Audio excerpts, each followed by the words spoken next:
Good evening. You're joining the State of Business with me, Nishani Figuera. Let's first take a look at tonight's headlines. Canada promises more support for Sri Lanka. And India-funded pre-hospital care ambulance service launched. Foreign Minister of Canada, Stephen Dion, says Canada would extend every possible assistance to Sri Lanka to strengthen democracy, rule of law, reconciliation and economic development. He conveyed this when he met President Maithripala Sirisena in Colombo today. At the meeting, which took place at the President's official residence, President Maithripala Sirisena briefed the visiting Canadian Foreign Minister of steps taken by the government during the past 18 months to improve democracy, rule of law, good governance and reconciliation. Meanwhile, the Canadian Foreign Minister met with his Sri Lankan counterpart at the Ministry of Foreign Affairs in Colombo. They had discussions on a range of issues of bilateral importance, including development cooperation, reconciliation, economic cooperation, governance and people-to-people ties.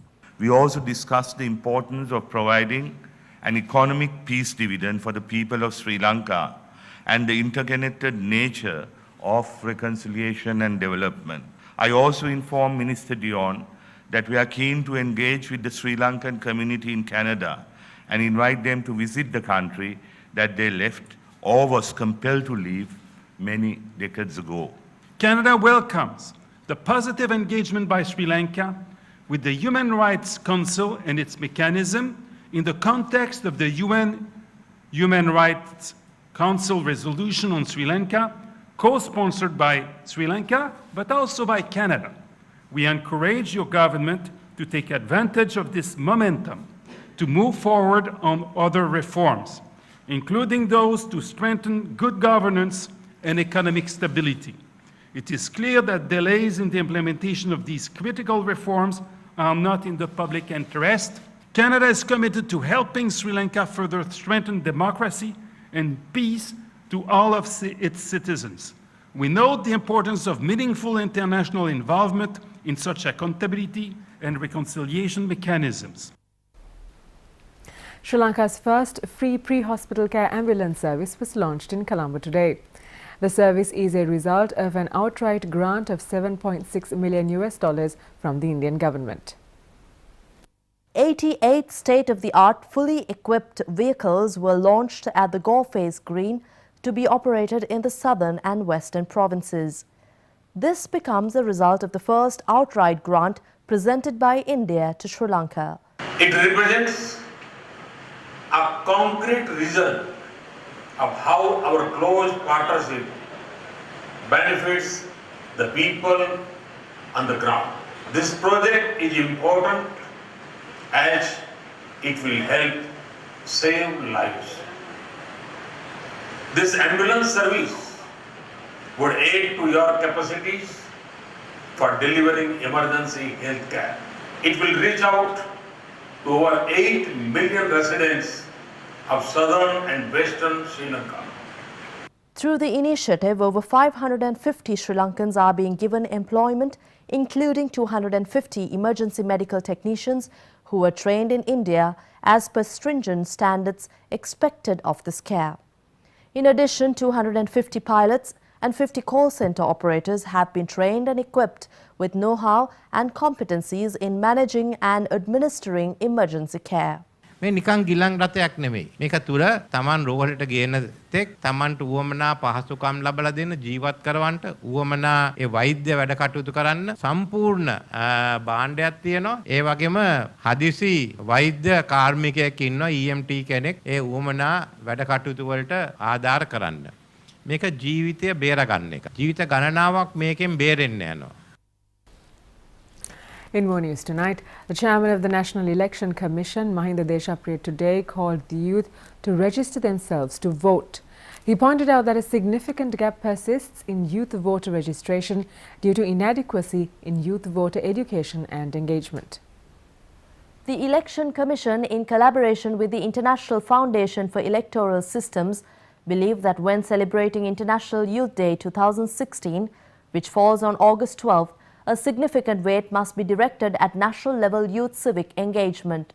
Thereby, the Election Commission, together with the International Foundation for Election Systems, has decided to commence a 7-day national social media campaign from August 5th to 12th called Youth Vote SL. මූලික කරුණ අපිට දේශපාලඥයෝ බිහි කිරීම මේ ක්‍රමය හරහා බලාපොරොත්තුවක් නැහැ. මේකෙන් බලාපොරොත්තු වෙන්නේ දේශපාලනය කියන එක ගැන තරුණයෝ තියෙන අකමැත්ත පිළිකුල කියන එක නැති කළා. මෙතනදී වැදගත් වෙන්නේ තරුණයන් තුල තියෙන ඇත්තට මේ වචනේ පිළිකුල එහෙම නැත්නම් අකමැත්ත නැති කළා. දේශපාලනය කියන්නේ හොඳ වෘත්තියක්. මේක ඇත්තටම අපට දේශපාලකයෝ අවශ්‍යයි කියන එක තරුණයෝ අතරට ගෙනියන්න. මම ඉන්නේ මැතිවරණ කොමසාරිස් කාලෙත් කමිෂන් සභාව කාලෙත් දේශපාලකයන් හොඳයි පත් කරන ජනතාව තේ තමයි වරද්දේ. And the most important thing to educate the people about the importance of register as voter. Then cast your vote. The number one නම නැත්නම් පොතේ ඔබට ඡන්දේ නැතේ. There's more news coming up after this short break. Do stay with us.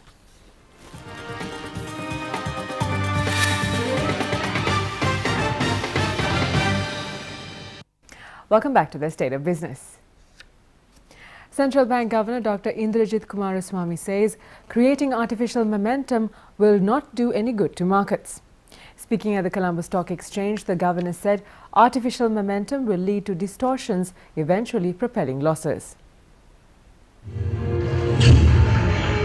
The central bank governor attended the market opening ceremony of the Colombo Stock Exchange.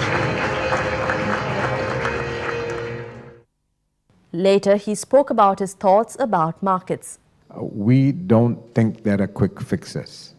I think trying to create sugar highs by artificially trying to boost asset markets or growth or anything else is not helpful. In the end, it creates distortions where everybody really loses.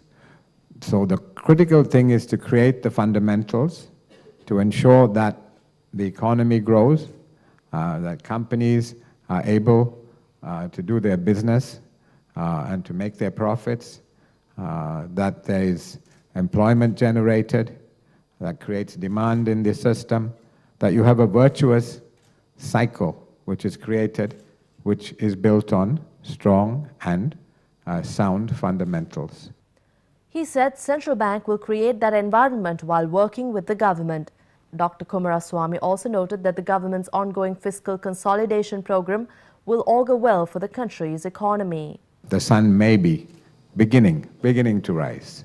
As I said, the sun is not shining yet, but one could argue that it's beginning to shine. Why? One, the government has embarked on a stabilization program.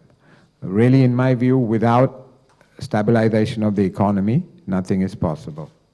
And at the heart of that stabilization needs to be fiscal consolidation. This is a problem we've had for 3-4 decades.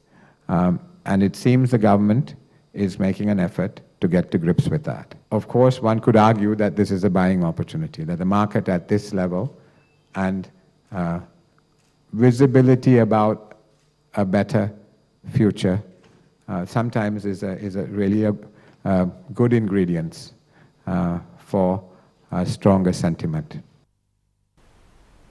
Now let's take a look at some more news in brief.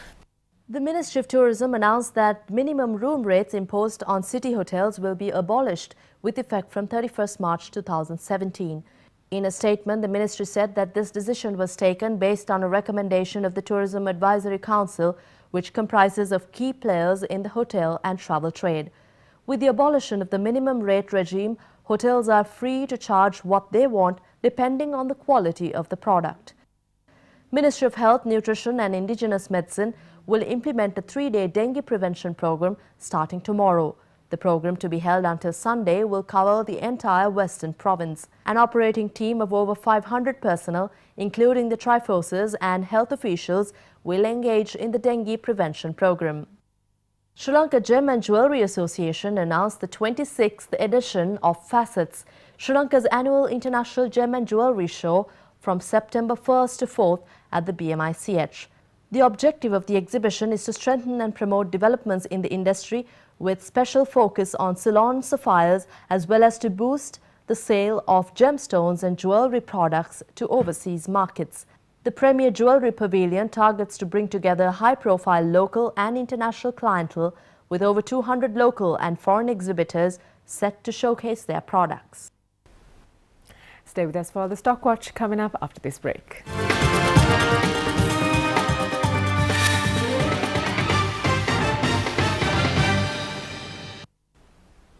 Welcome back to the show. The market ended higher today, trading on higher volumes and turnover as foreign activity strengthened. Foreign interest was seen on Hemas Holdings, Dialog Asiata and LB Finance, with large blocks of trade traded on both Hemas and Dialog. The All Share Price Index gained 9.73 points to close at 6,392.15, while the S&P SL20 gained 12.87 to close at 3,414.66. Turnover for the day amounted to 991.4 million rupees, with 74.4 million shares being traded. The top traded counters were Dialog Asiata with 470.7 million rupees, Hemas Holdings 179.5 million rupees, John Keells Holdings 33.8 million rupees, LB Finance 33.3 million rupees and People's Leasing and Finance 31.4 million rupees. Foreign inflows amounted to 748.1 million rupees, whilst foreign outflows totaled 730.8 million rupees. And now let's take a look at the day's Forex rates.